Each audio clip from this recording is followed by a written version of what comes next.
Դեկտեմբերի 26-ին բաց քննարկում հաղորդման հյուրը կլինի Ալավերդու համայնքապետ Դավիթ Խումաշյանը։ Ինչպիսին են ձեր հարաբերությունները Լոռու մարզպետ Մկրտչյանի հետ։ Քաղաքում պարբերաբար քննարկվում է, որ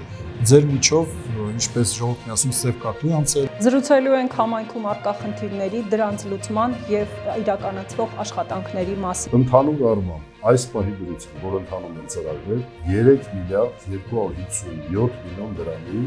ծրագիր է։